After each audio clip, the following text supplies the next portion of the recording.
So now, to really understand ourselves, we need to challenge ourselves. So um, if we want to be able to challenge ourselves, it means not just accepting who we are, um, not accepting where we are. Remember, we covered back in the sort of early days of these courses, old Plato there, and also Aristotle and Eumedia, the concept that we call happiness, to them was something different. And the same as this with understanding. Happiness isn't just that momentary pleasure, it is a fulfilled life, excellence, something worth living. And the same here. To really consider this properly, we have to have a life that we understand to be worth living. So at that, I'll stop sharing. There we go. So I hope that was enlightening. Yeah. I have a couple of questions. If you, Yes, are you certainly. right? So, couple of statements, Ben, the questions. So, from what we've been learning, human understanding is limited by the bounds of their knowledge and the stories they are told.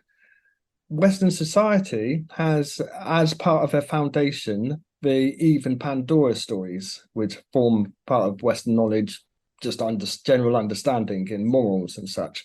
So the question is what if the stories were changed over time, or what if understanding of the stories were changed? Would that change Western morality, philosophy? Yes, I think what we develop changes through the stories we tell. So as we change these stories, as we relearn them, what ends up occurring is, well, differences in understanding over time, a complete re-analysis of who we are. And sometimes that's good. Sometimes we do it badly. Um, Many aspects of what should have been postmodern have been a complete waste because they throw out the baby in the bathwater. Uh, so, unfortunately, if we don't sort of integrate the past, we lose some of the future. I have a follow-up question then. Mm. Can this lead, because so I'm thinking of like the witch burnings and stuff in medieval times when women were thought to be more of the curse of humans, of men, and were really looked badly upon.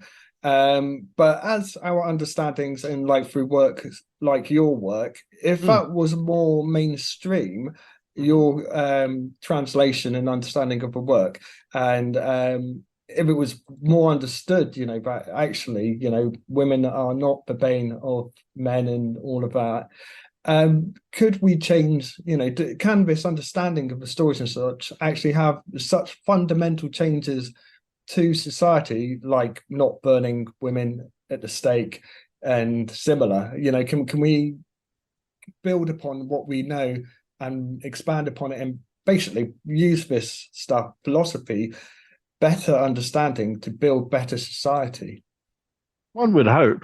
I think what we really need is education, and in a lot of the decolonize the curriculum type stuff. What we're failing to do is, rather than looking at a more nuanced modern lens, where we're going get rid of this. It had a bad interpretation in the past. I mean, well, yes, but that doesn't mean it needs to have one now. I mean, as we have been seeing, we can look even at things like at Pandora in very different ways. We could look at Eve in incredibly different ways. In India, there used to be a matriarchal society, and then it flipped, the story flipped, and it became a patriarchal society. So women were actually looked on as the powerful and the leaders. And then for some reason, that completely just went 360 or 180, and turned It usually comes as we develop sort of a need for a warrior culture or something like this. The general sort of males are on average stronger, larger, can carry more, can work in a field and plow better, and roles start separating and they change. So as we move from like a hunter-gatherer type society, and some of those are still patriarchal, there are a lot of migratory sort of societies where people sort of continue in a hunter-gatherer lifestyle where it's still matriarchal. But then the need, like the requirement for different types of work is not the same. I don't have a good reference. I don't even remember the name of the tribe, but I read about an indigenous tribe to the Americas that they had both. If they were in wartime, then it would be matriarchal, and if it was time of peace, then it would be patriarchal in time of war, matriarchal in times of peace. I don't know how they went back and forth. Maybe the switches, but it seems to me one of the questions, staying on the change too, people, evolutionary theory and the Bible, it seems like people think they contradict, but even in this story, the more I see it in like the Red Queen's game, it's about change and adaptation. So it's like the knowledge gained is good and evil, knowledge of our mortality, knowledge of our vulnerability, knowledge of consequences of our actions. It also seems to me that in the story is also saying knowledge that, hey, you have to adapt, and things are always going to change and you have to learn. That seems like one of the lessons that's trying to convey to me, which is just not. I agree with that. And the reality here is, yes, we can say that there are some good authors coming, but it is not just the sort of ancient sort of works that are good because they're ancient, but rather it's everything that's been built upon them. So if you think about Shakespeare, for instance, he's not ancient, of course, but he's been around for several hundred years. And the body of interpretation on Shakespeare is actually rather profound. The body of interpretation around all sorts of aspects of life. And in some ways, I mean, the idea of angels dancing upon the head of a pin, that was actually done by those attacking the scholastics. It wasn't the scholastics actually thinking about that stuff. It was rather, we're smarter than them, we don't do this. And I find that the same is happening again, but with the Richard Dawkins of the world, the atheists who go, well, you're talking about stuff I can't understand, so therefore you must be wrong. It seems like the Richard Dawkins or the postmodern constructionists or the Hararis who titled their books Homo Deus, they don't understand that the bounded rationality thing, and that we're, even like our language, to me, it seems like our language is bounded by, time and space, but really they can't be, but they don't want to admit these things. No, there's a word for it. It's hubris. Right. Believing. Even in the like you said with, sorry, even as you were saying, even the change itself is this, we're telling the stories and we have to reinterpret the stories based on all of our actions have consequences and make and change, and then we have to reinterpret the stories now because the cities and we have the internet and everything changes, but also we have to reinterpret it, like Diddy was saying, because the language changes. But that's even changing the story is part of the evolution that's in the story. It's kind of like meta. I don't know. But one other thing I was going to ask too, it seems in the painting, even like in the weeks past too, it keeps seeming to me like there's a responsibility thing.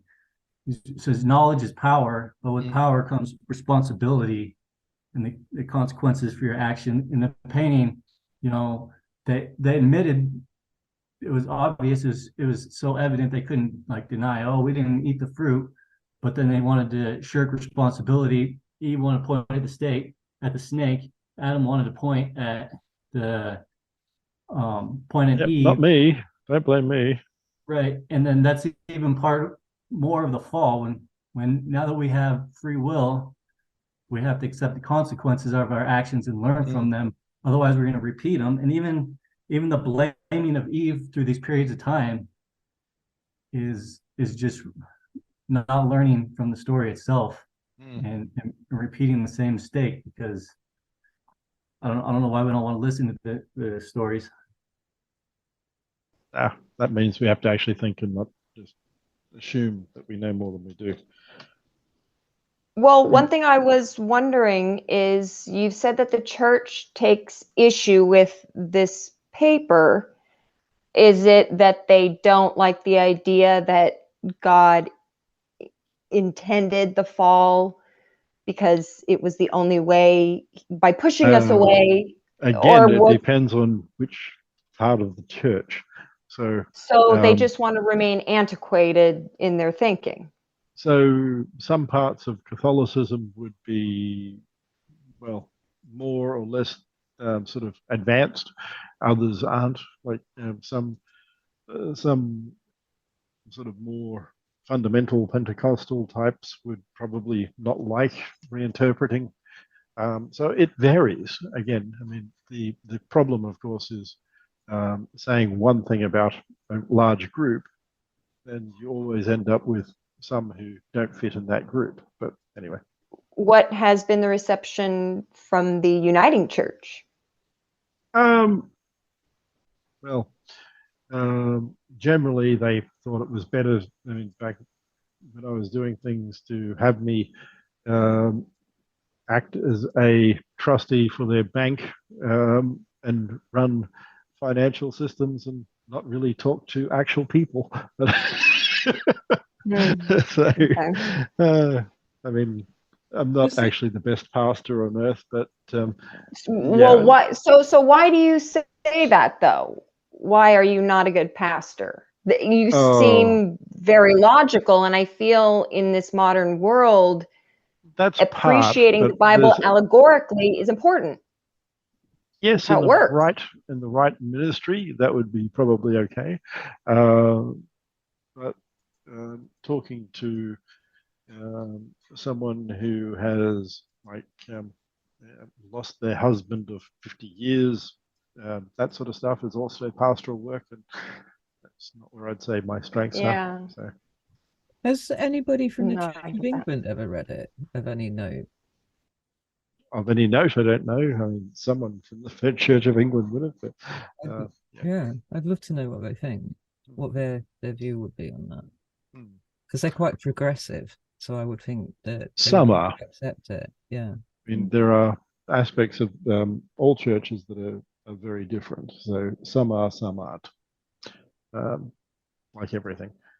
All right, at that, I'm going to leave you guys to continue your chat, and I will catch you next time. Thank you very much, Craig. Thank you, Craig. Thank you. Catch you later. Thank you. See you. Bye. Thanks. Okay. Until there was nothing else to do, then eat that apple and begin something. Right. I have thoughts on it. I think about that a lot, but I think that's what Dr. Wright talks about with infinity and time and space, these dimensions that are bounded. Like, what does forever mean? You know, we can only go so far back, but you can even say there's a big bang. Well, there was no matter and there was no time before that. And then just like bang, it started. Now there's matter and there's space, and now time goes forward. I think it's a lot of there's no, yeah. So the more we think about this, it's like that's when he says it's beyond comprehension. The infinite is beyond our comprehension. In order to comprehend anything, we have to bound it through time and space. so to tell any story, we have to say once upon a time, or we have to just set these premises that we accept that people exist. And there's no way around it. You can't ever really start a story. So it's just like, it's almost just like, accepting, hey, we're on this garden and we're people. And that's just the only way we can start a story. How does God fit into that? If God is all seeing, all knowing, and has finite wisdom? The way that I view it is it's like branches on the tree. And so when it also says you'll become like a god, right? By moving out of the Garden of Eden. Like you have a sub branch and then you have the big branch, but you could actually have a sub branch of a tree that is like gets really big. It could be as big as a small tree. You know what I mean? So And then sort of and then it creates and then it creates new sub branches and then those create sub branches. So I think in Jainism, Jainism is one of the religions in India, but they said that there's these like really long cycles and over huge amounts of time, like maybe a tree might lose a branch or something, and that would be like a dark age. But it's always expanding, it goes through these cycles. So and then that tree that's got all those new branches and drops seeds and then becomes a new form of and continues that cycle. totally. Everything seems cyclical, even going into the cities and then moving back out of the cities. Seems like that's would be a theme over time, or the ebb and flow from matriarchal to patriarchal, however long that takes. Yeah. Yeah, it's a in breath and out breath. And then it's all. Sorry. Go ahead. I was going to say, even the patterns of like the sun, the moon, the planets, this planet itself, every 12,000 years, there's supposedly a cataclysmic event, which is why I was saying about the flood. The flood is depicted in every single like religion in the world, everywhere. Mesoamerica, Australia, China, India, they all have a flood flood story, all of them. One of the really interesting things that I studied was that the tropics in Africa, like the Sahara or the big desert on the top, it is tropical, and then over, like you said, about 12,000 years, and then it goes back and it switches. So it keeps on going up and down like that. The tropical parts. Yeah. Because the Sahara at the moment, 5,000 years ago, that was lush green land. But there are maps from the 1500s that depict the Sahara as a lush green forest land. And there was a massive, massive lake. It was like the biggest lake in the world at the time. Hundreds and hundreds and hundreds of thousands of, acres of the Sahara. So I find that fascinating, because it was also like, I think they say like 5 million years ago, maybe even longer than that, there was a sea that split North Africa. It was like the sub-Saharan seaway or something, might even be 50 million years ago, but there was a sea going through sub-Saharan Africa. So that this is this cycle of like floods and catastrophes and volcanic eruptions, and like the Mediterranean, the basin of the Mediterranean was, that at one point was land, and then there was a massive flood that came in and filled that channel and filled the Mediterranean. Like England, France, Holland, there's a massive piece of land underground, and that was called Doggerland, and that's why people used to be able to walk from Europe over to Britain very easily, but that again got flooded over. So it's interesting you mentioned cycles, because perhaps before we were given free will, we were existing just to be part of the cycles of nature. You know, you see the birds migrate, we see the seasons, we see the sun rise and set. But in giving us free will, it gives us the ability to leave the natural cycles. You know, the sun will eventually run out. And we will need a new home, and we will be able to defeat the natural cycle. We will be able to defeat the natural cycle of aging because we were given that free will.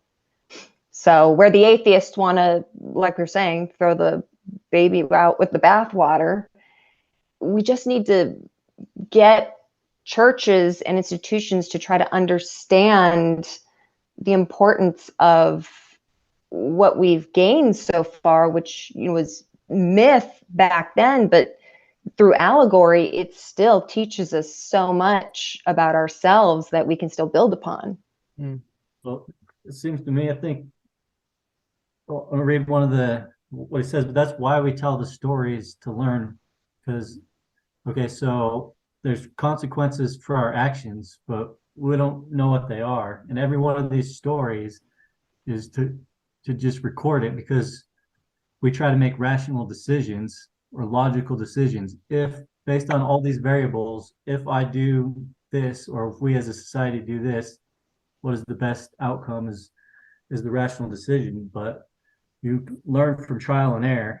I think Joel probably agrees with me that, you know, a lot of the storytelling, and he says there are allegorical representations demonstrating the profound repercussions of human choice within a cosmos where order is predicated upon adherence to divine statutes. So it seems to me like there's certain rules that we have to follow, and that's what these stories tell us, like logical things, like if we do take this action, then there's consequences. Yeah, absolutely. Well, just to add to what you're saying, humanity is doomed to repeat its same mistakes unless it learns these lessons, and we go in cycles of repeating these mistakes, and unless we actually learn the lessons, and it's not just one or two people, it's like enough of humanity needs to learn the lesson to get out of that particular cycle to move on to the next cycle. It's like you go to, I was gonna say, you go to the library, for example, stuff that just doesn't build upon any of it, we're going to lose our identity. Yeah, it's not that we're losing it; it's being hidden from us. Well, that happens too. It's a movement, right? What I so how do we counter it? Well, I look at it by doing these classes. Is like with I don't know how many of you have done software development, but you have like the operating system, and then they'll introduce different frameworks that you can use, and they're constantly updating different frameworks. But some of them don't get used much; they fall away. Some of them, the developers totally screw them up, and they have to be abandoned and stuff like that. So when you're describing that it's not based on anything, it's going to get scrapped eventually, just like the people that are messing it up, but not the whole system won't. That's another thing of the thing about the stories. A couple things, you know, we got to keep what's good and get rid of what's not from the lessons learned, and we're always learning new things, and we're always reinterpreting the stories. But in here he talks about, you know, as cultures cross, I don't remember what he called the snake or the serpent in Australia, you know, that story is brought by the Christians. How much of it is, you know, overlap through cultural mixing, you know, and then bringing the stories, and then how much of the different cultures have different stories, but with the same underlying theme or moral or lesson, because it's true. And then, like when we say, well, we keep these stories have lasted for thousands of years because they're useful. If you actually study them, educate ourselves of what do they mean, what lessons we can learn to apply to them, then those are the divine statutes that are going to stay as everything changes. And that's why these stories have lasted thousands of years and not been scrapped. Yeah, I had no idea that the rainbow serpent was well, I don't know if it was introduced by Christianity or if they took it and kind of malleated it into something that it was not before to teach a different lesson or to change the knowledge that was in it. But I mean, you could look at that as an example of like what Leslie was just saying about the libraries, where people have come in, they've taken the knowledge and gone, no, we don't want people to know that anymore. We don't want people to believe this. We want them to believe this other stuff and we're just going to swap everything out. And then we're going to, essentially create a mark in the sand, after which nobody will remember any of this old stuff and we lose the knowledge. And I'm sure there's countless examples of that throughout history. I think that was my point. The knowledge is either destroyed by killing the people whose heads it's in, by burning the books, and you can really kill something, you can really kill a set of knowledge in a generation. I was just going to ask, if you really want to. How many generations do you think it takes to wipe out knowledge? 200 years, apparently, is what most people say. About 200 years, because that's several generations of a family. Yeah, we're about halfway. Yeah, because you're great. I guess it depends how widespread that knowledge is. And I suppose also how long humans are living for. If we're living for 120 years, it's going to be more than 200 years, but I think most people say 200. But I wondered, this is to say about the etymology of language, it changes so drastically over time that knowledge is lost or forgotten or can't be interpreted properly. And I always wonder how did, say from Babylonian times, how did they interpret a solar flare from the sun and the aurora? How did they interpret that?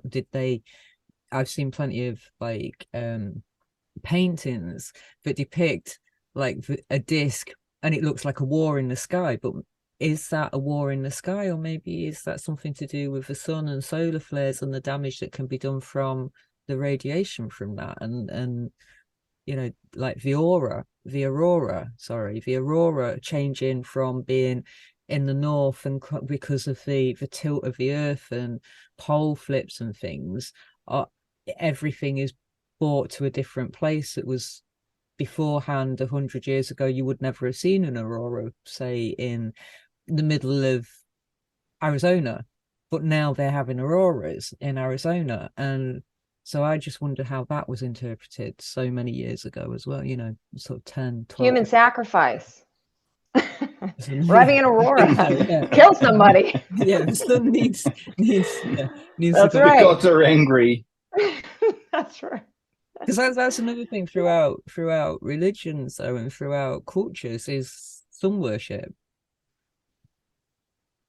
There's always now we should worship ourselves. I think that's part of the story too. The stories themselves warn of that, and what is sacred and what's to worship, because to not be the uberous humans that think we know everything. We have to serve the cosmos and the divine statutes, but it always warns against worshiping the wrong things, because then that's what's going to be ruinous. So look at it today. Are we worshiping the wrong things? And it doesn't have to literally be killing a human, and it could be sunblock. It could be a sacrifice. The sacrifice can be metaphorical too. Like we could be sacrificing our kids to the wrong things today that is going to lead to ruin too, if we're not careful. Wrong thing, wasn't that Brave New World? No, to the wrong thing. 1984. Like 1984, is it right. The wrong thing?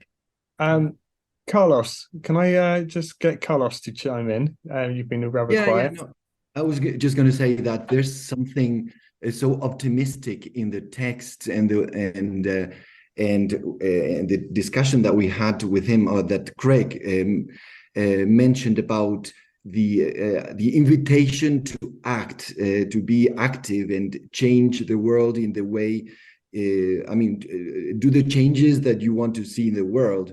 When he says, there is this interpretation of Eve and Pandora, but that is an old interpretation. So he's inviting us to do it better, to make a better interpretation.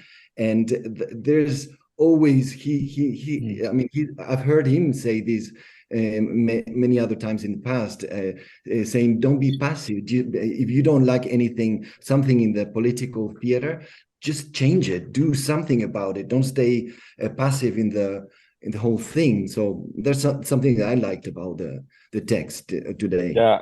And when he was talking on that theme too, it was occurring to me how he said that, as the religions changed, then the societies would change. But like you could think of that as the architecture and the whole systems and what's prioritized in a city.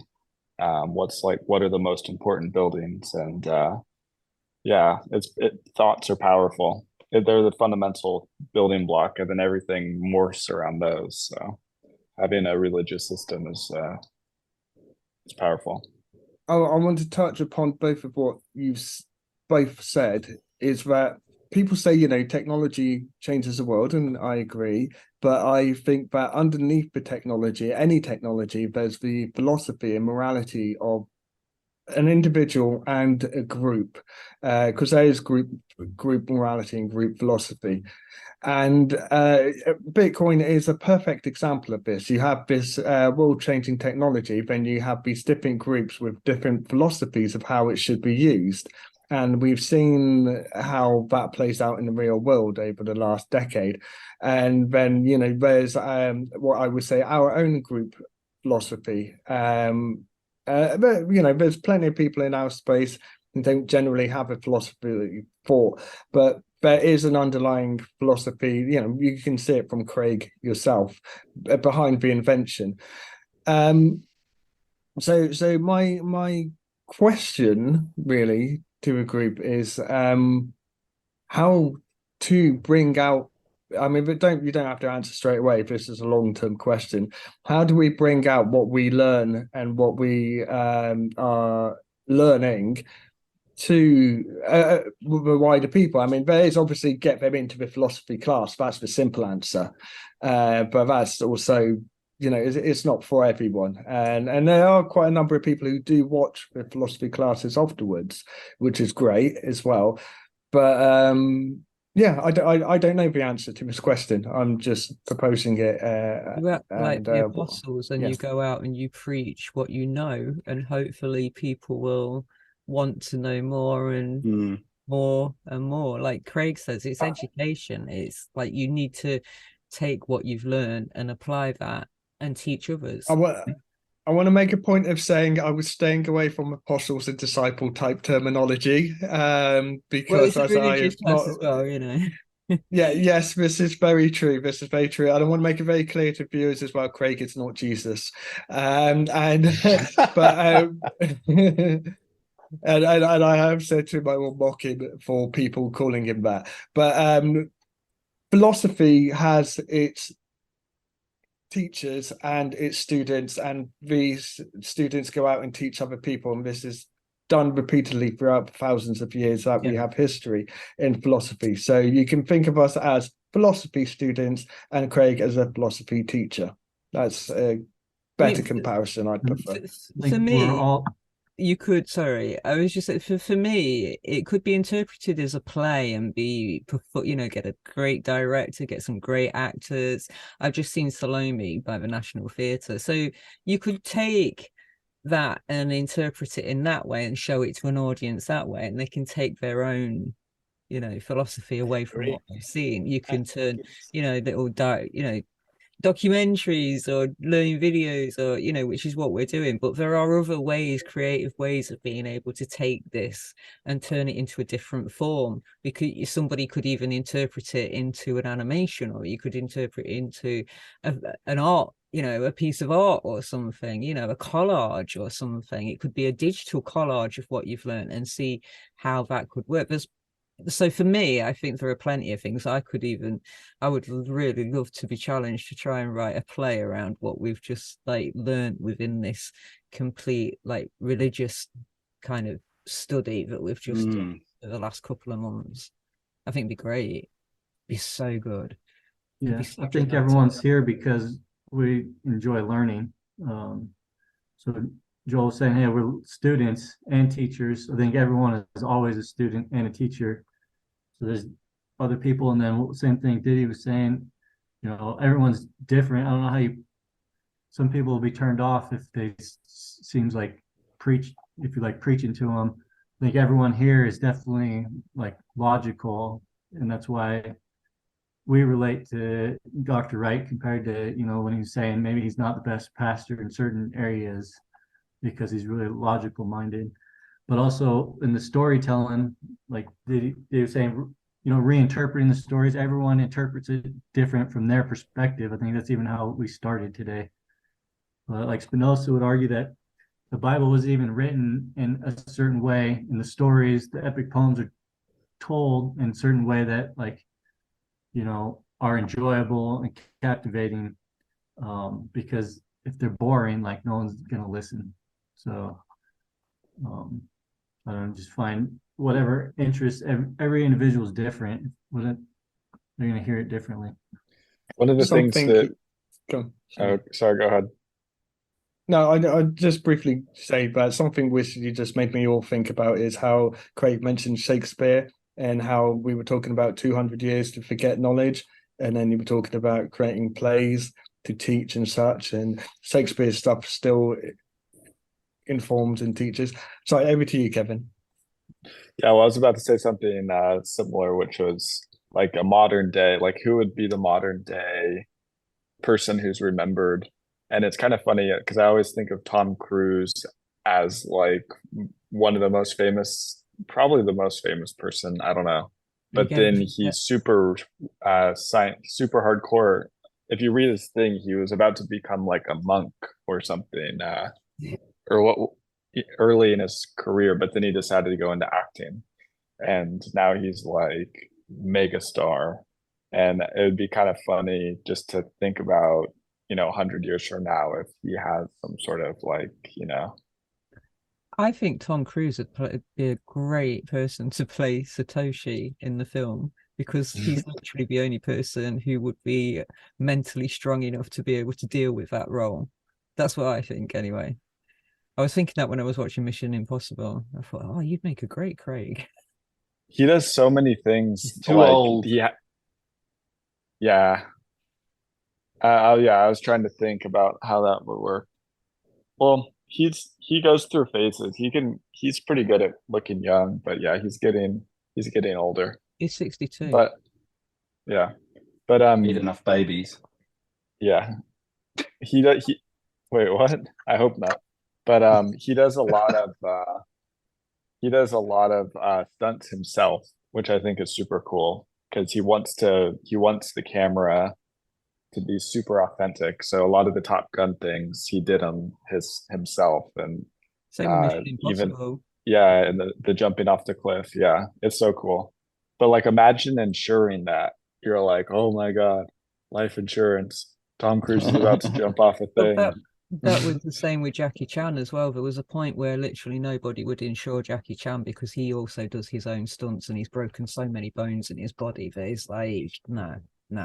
We're not going to do it. But that's another thing as well. I mean, you could take an adult interpretation and then transform that into a child's, you know, a kid's program, a kid's cartoon, a kid's, you know, it's just as long as you don't, you know, you cater for the age audience and you make it an acceptable storyline that they could actually watch. I mean, it's interesting. I was just going to say, it's interesting you make that comparison between Jackie Chan and Tom Cruise, because I kind of put them in a totally different class to each other. Like Tom Cruise's stunts, there's 10 weeks preparation that goes into one of those stunts. and But Jackie every Chan does it. tiny aspect is. Whereas Jackie Chan's just like, yeah, I'll dangle myself off the back of a bus, and you know, I can. My But grip then- strength is enough that I'm not going to fall, and like When you he put think himself. about- I can remember there's one movie where he runs down this really steep slope. It's like this steep, and he just runs all the way down. And it was like if there was one pebble and he slipped on it, he's dead. Mm. And he goes back about 25 years later with a basketball and he throws it down this slope, and the basketball just it's gone. And it's like, you are actually like, that's just legitimately insane what you did. But you know, that's the entertainment. Like I've watched all those old movies and they're so good. Yeah. But I would say with because this is a bit different, but with Jackie Chan, if you look at where he started and you look at where Tom Cruise started, Tom Cruise didn't start doing stunts. Jackie Chan was doing them from the beginning, like literally, you know. So there's a big difference. Like with Bruce Lee, he was actually a street fighter. So, you know, they had to be really quick and defensive and just like on the alert all the time. But yeah, that's what I think, because Jackie Chan basically his career was that in the first place. It started with all the stunts, it started with all the martial arts. And Tom Cruise has kind of paid his way. The more films he's done, the more money he's got, the more he's been able to advance that skill set that he's got and learn new skills in that sense. But I suppose that's the difference. Jackie Chan never. I'm going to steer this back on topic. Yeah, sorry. Maybe that's a Chinese philosophy though, compared to a Western philosophy. This is something I actually I'm going to bring up with Craig in the future about branching out into, because we've talked about Western culture and what we've been learning as a foundation of Western culture and education. And what about Eastern culture? And what about Eastern learning and the foundations of, you know, Eastern education? Can either one be said to be better than the other, or do they both have merits and then bad sides? Can we learn by learning from both and bringing the good from both, and ignoring the bad? Can I just bring up Paul? Paul, I'd like to hear a little bit more from you. You have been a little bit quiet. If you're around, Paul. Thank you. Well, I do have an opinion. I think today entertainment makes evil look great. There's many things, and I've stopped for now a lot watching entertainment because of that. And I was thinking maybe we should do great entertainment with like great moral behind it and teachings and have real heroes again. That's my thought. That's why we have South Park. It's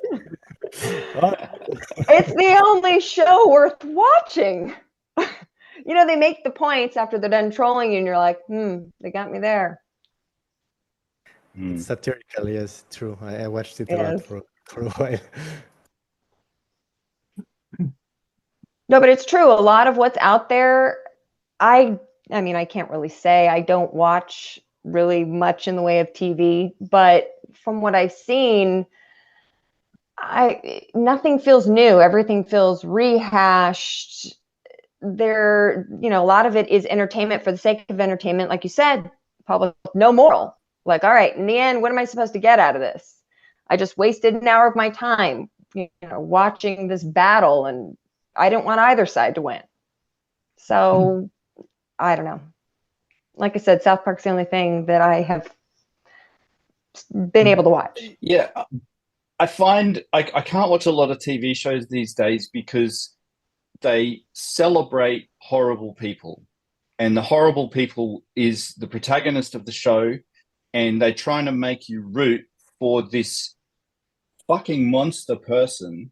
And I just can't do it. Like, it just takes me completely out of any part of the show. I'm just like, no, this person's such a shithead. I don't want this person to win. I hate this person. I don't want to be like this person. It's like, oh, people tried to get me to watch this Sons of Anarchy. the show basically about this biker gang goes around beating people up and selling drugs. And it's like, and you're meant to empathize with them, but they're all psychopaths. Whereas Breaking Bad was very different, where like Walter White was obviously a bad person. You're not really rooting for him. Like you're watching his downfall. And so like I find that very strange about entertainment is it's really it's turned into often like actually teaching people to be bad and to see that this kind of bad behavior is rewarding and that you can root for the bad guy. And I just like glorifying the villain. Yeah. Well, even yep, absolutely. I think it's about. I keep, I think you guys are going to see that I just stay on the same train of thought, but I think it's still the same consequences of our actions and truth and adherence to divine statutes. If you're saying like you're watching Walter White's downfall, well, that's what happens. That's the true consequences of those actions taken, as opposed to maybe another show where they glorify these actions, but that's not what's really going to happen if you get in that business and do drugs too. So to me, it's like the stories are supposed to be true of consequences of action. But go back to the South Park too. I think entertaining, like how much truth can be found in like comedy, when they make fun of stuff, and how good of a way is that to convey these, to educate. When I mean just comedy, there's just so much truth in comedy and making fun of stuff. And even I think Paul, when South Park was mentioned, you said it's satire. I think Dr. Wright used the word satire several times in this chapter to describe one of the Greek ones. The Greek, I don't remember who it was who had the 7 different types of women where only the worker bees were seen well. I think every time he talked about him and his writings, he called them satire. But I think it was definitely the connotation he used in here is different than the word meaning when I think of satire today. Today, fiction is truer than nonfiction. There's a lot more truth contained in it. Yeah, I think a lot of entertainment desensitizes people, but then if I think about like here where I live in the 1700s, people would get hung, for stealing a piece of lace or murdering, and it would be a public event. So there was one particular incident, this young lad, he shot someone, it was about 22, 10,000 people turned up to watch his hanging in the 1700s. Now that was literally the entire population of the town. And what they found was they used to do it as a deterrent, so that a public execution would be a deterrent. But what they found over time was that people were getting desensitized to it, and it was no longer a deterrent. So they stopped doing the public. And I think that's kind of what happened with the entertainment, is that they showed you something that's sensational and it as a deterrent and to raise awareness, but that has become so much now where people have become so desensitized to it that now it is an absolute problem. But they won't just, that goes directly into the social media, and these computer algorithms is all about attention, and what gets your attention is they bypass your cognitive brain, go to what is the most stimulating thing, but then you get desensitized to it, and then it's more and more, and it's very unhealthy. And glorifying bad behavior, everyone on social media is just behaving badly. It's a tragedy of the commons. So when film and things you see on TV continue to show, oh, the villain's not so bad, he's fun, then we feel better about our own bad behavior. You see, there's another side.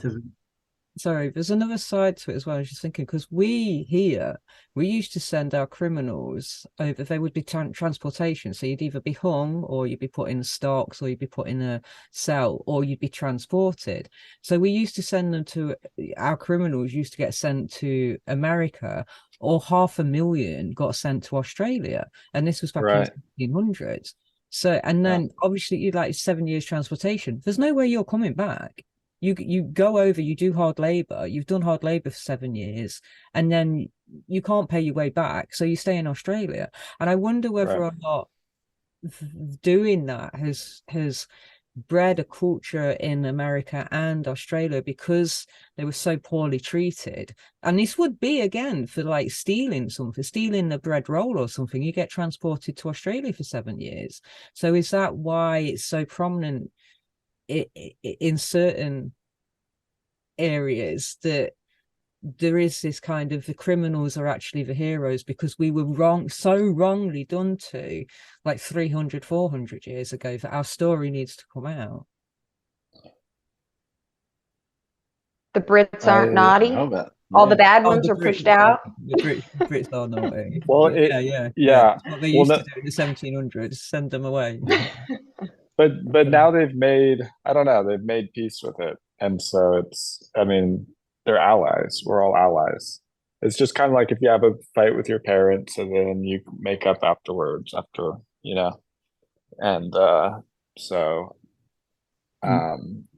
but I think I was really, I brought that up, and I was really thinking about how do we have penal colonies. And I think in the future, once we start having better space transportation, we will start just sending people off to space, because there's scarce resources in cities.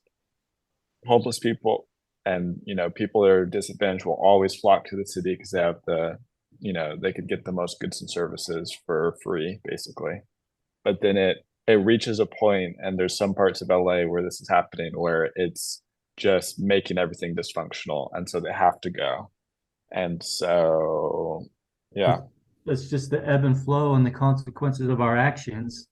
And we do this, but only across, you know, it's the timelines, again, a generation, or how long can that last before the divine statutes say, like, no, if you keep conducting yourselves in this way, you're going to decay. And then people finally learn. We're just so short-sighted. We only look at today, this week, this year, or even decades, when, you know, it seems so bad, but 100 years from now, like, people will learn the lesson. Or even a decade from now, like, the lessons learned from, you know, I would argue that the reason the homeless problems in some of these big cities has to do with, you know, Black morality, and then making everything subjective, and a lot of the lessons that are in these classics that were just ignored, that are just going to be relearned again. Yeah, it's interesting. You know, we lose knowledge very quickly, but we relearn the same stuff. You know, we repeat the same mistakes. We take the same lessons from those mistakes, and we relearn the same stuff, and we get back to kind of the same place where we were. And then one group decides, hey, we hate how good everything is, let's destroy it. And it's the cycle which we need to break every time to get past. The human dilemma. Right, which is just this, it's all the temptations that, it's curiosity and everything that is like, you know, hubris, all the temptations that are laid out, and jealousy and greed. It makes you wonder how many times I hate that person has more than me, so I've got to destroy everything. Some of it is, and even simple, I think, the sinful pride of not being able to learn from your lessons because you have to admit you're wrong. I'm going to bring up one more thing that I've been thinking about too, that Joel mentioned with Bitcoin, and even in here for the, you know, about the gifts and blessings. You know, the character of Pandora is emblematic of the ambivalence Greeks felt about gifts and blessings. And I think it's something I've been thinking about a lot, and even talked about it at church with certain things last weekend. But when Prometheus brought down fire, and we've talked about it in the class too, just keep the thought going.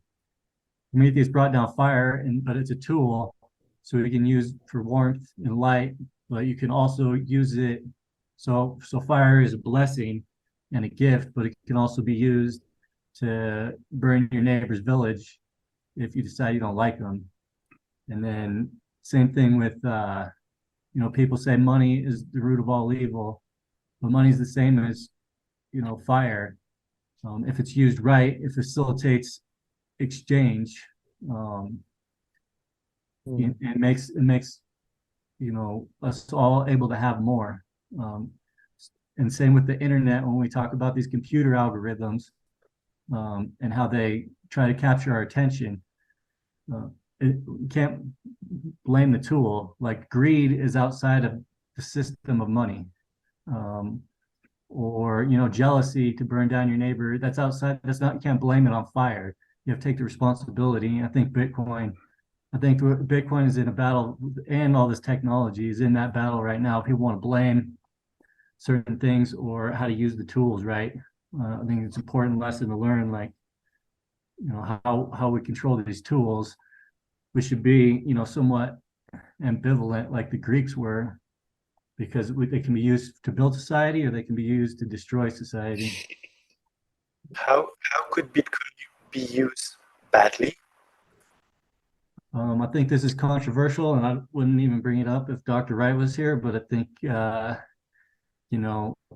people who want power, and the ring gaijis, they're corrupted by power, and they have power. They can, it's a immutable ledger, and I don't know the technical stuff, but a lot of people fear, a surveillance state and authoritarians using it to control people in a way. So you absolutely, you could absolutely build a CBDC with far too much control. That can definitely be done. I actually with that, because I think that today, with social networks possessing the entirety of our data, it is worse than they have more power and more knowledge about us and control in the end by influencing their algorithms and the data that they feed us, than that would be the case in Bitcoin, because you could be extremely private. So I imagine people having different kind of identity would have a legal identity that is for your government, that just has access to a limited amount of information about you, and you have these number of other identities, and I think it would be more private. Where I would see Bitcoin being used in a bad way is how it has already been used by criminals in the beginning with Silk Road, that thought that, this facilitates trading illegal stuff, but I think they didn't understand in time. Actually, it's traceable, and so it should not be used for that. But I think that's the classic argument with any of these tools too. I use like guns as an argument, or the internet itself. You can say that the internet is good, we can spread all this information, but then criminals can use it, and we don't want that. And that's why we have governments, to protect individuals from infringing on the rights of other individuals. But then when we empower governments, when we give them authority over certain tools, then they can abuse that authority, and they use that as justification, is, hey, we're protecting you, and then it goes too far, and then they're the only ones with control over the internet or Bitcoin, and they abuse their power. But that's why Dr. Wright always says, hey, that's outside of the system. That's why you have to control your governments when we build it for the privacy. It'll just be like, if you want government systems. Go ahead. Yeah, it's what he says is, if you don't like it the way it works, then be part of it, get involved, make the change, be the change you want to see in the world. Very who said that? Gandhi, wasn't it? Or or the Dalai Lama, one of those two anyway. I just want to add, but I am very pro CBDCs. I was just adding the point that they can be done badly, but they can also be done very well. And it's a discussion for another time. Yeah. But I would say that, yeah, go on. I would say that it's like saying government is, is it good or bad? Well, there's good governments and there's bad governments, and the same thing can be done with anything built on Bitcoin. So that's the thing. Yeah, government is necessary, and it's not, is it good or bad? It's is this government, which is a necessary thing, is it good or bad? Is it functioning? Yeah. Because no government is anarchy, which I think no government is not possible. It's, you can't actually have the number of people that we have in the world today and the standard of living that we have in the world today without government. Well, it just, I don't think it's you not can possible. have a small tribe without, a system of rules, without a chief. Cooperation. Yeah. Like no government is anarchy, which a lot of people try to misconstrue that word today, meaning like liberty. But it just means there's no government. And if somebody comes and wants to steal your property, your keys or your whatever, you have no recourse. There's no police, there's no law. Yeah. And that's just chaos. So governments are necessary because we're sinful and we were gonna, be greedy and jealous and infringe on each other's rights. If we're gonna live in a society and cooperate, then we need to set up laws of our own too. Then governments get out of hand. So yeah. I'm going to end this actually. We've gone over the half an hour, which I said. I want to leave you all again with the thought of something for the end of the year. Feel free to share your thoughts in Slack, send me a PM or share it in the channel. Again, something like extra for the class to do, but also some kind of like acknowledgement as well. I want to give to everyone. I want to thank everyone, and remember to continue conversation in the Slack. If you haven't fully read the chapter 6, do read it. We've got, if I remember rightly, 2 more sessions on this PhD, and then we will be moving on to possibly Nietzsche. I never say it right. And discussing the death of God and around that area and what that has meant for society as a whole. But sorry, say that again, Joel. We've got 2 more. I believe it's 2 more this sessions. Yeah, on this. And then moving on to what? Nietzsche. Nietzsche. Nietzsche. Yeah, Nietzsche. Are you Are sure? we skipping the Old Testament? Kings? I think Yeah, we I still thought we have were- David. Yeah, Kings, Samuel. Oh, yeah. I've got You're right. I've got a bunch of stuff that's before that, like Animals. the Old Testament stuff. I'm currently like halfway through Aquinas, which is I've been literally on that for like 4 months. Oh wow. Don't Huge. quote me on It's what huge. I've The audio book is 200 hours. Have you got a link for it? I just downloaded it on Amazon. Okay. Yeah, so that might be Kindle. something the rest of the class needs to catch Audible. up on then. So can you share info on that Oh. in the chat, Brendan? Thomas Aquinas. Yeah. Like I just went on Audible. So I've got an Audible account and I just used credits to buy it. But I think it's in 5 parts. The first part's 52 hours. The second part's 40 hours. The third part's 72 hours. The fourth part's about 30 something. And I think the 5th part's not so relevant. But I mean, I'm only on part 2. And I've been listening to this for 4 months. Like just share get links into it. because I think there's got to be a Audible digest somewhere. Yeah, there's got to be a digest Yeah. somewhere where you can just do like the Cliff Notes version, because otherwise it's insane. Are you retaining everything from this behemoth?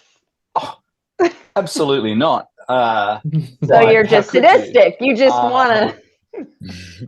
Are you I'm enjoying just put it? it like, no, I made the commitment to myself that I will read, and sorry that my bird has eaten the list, but that I would read everything on this list. And so that's what I'm doing. That's If we don't do it, Plutarch was long, but wow. if we don't do it What's straight that? Sorry? off the current topic and we go on to Nietzsche, because I'm saying this because I was talking to Craig and suggesting that Nietzsche would be a good follow-on from his PhD, and then we could circle back around to the list. So I'm just saying that's what you might need to expect a little bit. But we will come back around if we are missing out things. I will be certain of that. It gives us more time to catch up. I said, Brendan, I thought Plutarch was long, but Yeah, it 100 is. hours is something different completely. This is so Plutarch is a little skinny book like this. Aquinas is two fat ones like this. That's the problem. Okay, so also. maybe we should say, right, you And it's really it's super dense, super just like, so you read in this in the what we just went through with Craig, there's one section where he got like article 1 blah blah blah, and my response is da da da, and the whole book is like that. And it's just like, oh, are angels better than men?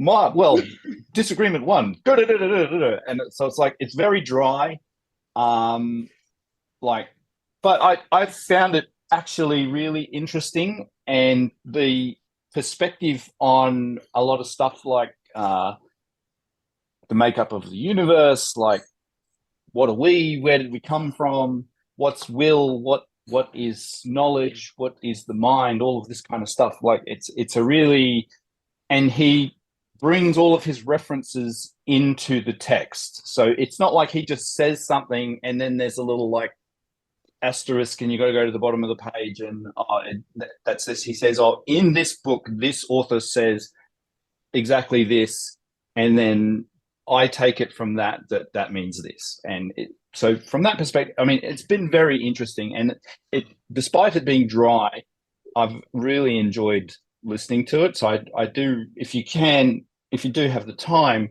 it's worth it. But I mean, it's a major commitment, and I only listen to it for probably half an hour a day at best. Okay. I bet there's a very few number of people in the world that have taken the time to do so, though. I would say so. Yeah. The fact that the audiobook exists is remarkable. Someone actually read. Some guy sat there, and he's done a very good job. Like his voice, he's very expressive in how he says it, and it's like, he's into it. He's into it. Yeah, okay. He's totally down with what's in the text. So, yeah. Right, everyone, I'm going to end it here. Namaste. Okay. Thanks, everyone. Great to see you all. Thank you, everyone. Good to see you all too. Thanks. Bye. See you soon.